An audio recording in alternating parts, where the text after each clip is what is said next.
మా అంకులు విజయవాడలో ఉంటారు. అండ్ ఇక్కడ కొంతమంది అంకులు నాన్నగారు బాగా క్లోజు. మనోజ్, నువ్వు ఎన్నో సంవత్సరాలు ఇంటి బయటగా ఉన్నావు, నీ సొంతంగా ఉన్నావు. మీ నాన్నగారు అమ్మగారు ఒకరే ఉన్నారు.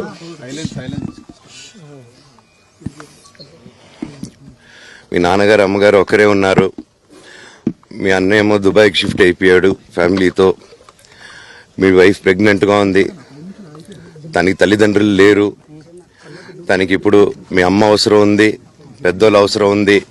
నువ్వు అక్కడే ఎలా చూసుకుంటావు అంటే, నాకు ఆ రోజు మా భార్య కూడా ఒకసారి వాళ్ళు అన్నీ చెప్తున్నారు కదా, ఎందుకండి ఒకసారి వినండి అంటే, సరేమ్మా నీకోసం వస్తాను అని చెప్పి మళ్ళీ తిరిగి రావడం జరిగింది. అండ్ నేను ఈరోజు నా గురించి ఆరోపణలు వేస్తున్నారంటే అది నేనేం చెప్పలేను. ఓన్లీ మీకు ఆధారాలు మాత్రమే చూపించగలుగుతాను. ఇప్పుడు వాళ్ళు చెప్పి నేను చెప్పి ఇది కరెక్ట్ కాదండి, నేను ఎప్పటి నుంచో కూర్చొని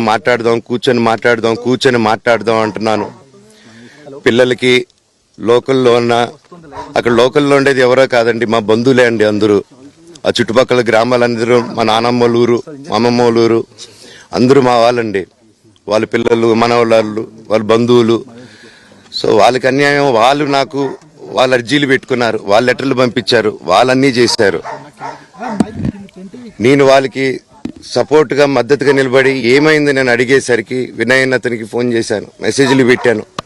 సార్ వాట్ ఈస్ హ్యాపెనింగ్, నేను కావాలంటే కాలు మీద కూడా పడతానండి, ఈ ఇష్యూ క్లియర్ చేయండి, మాట్లాడుకుందాం అంటే చాలా దురుసుగా రిప్లైలు పెట్టారు. నేను ప్రతిదీ ఈరోజు సాయంత్రం 5:30కి ప్రెస్ మీట్ పెట్టి ఇన్నాళ్ళు ఆగానండి, ఇంకా ఆగలేను. ఈరోజు ఈవినింగ్ ప్రతిదీ చెప్పేస్తాను.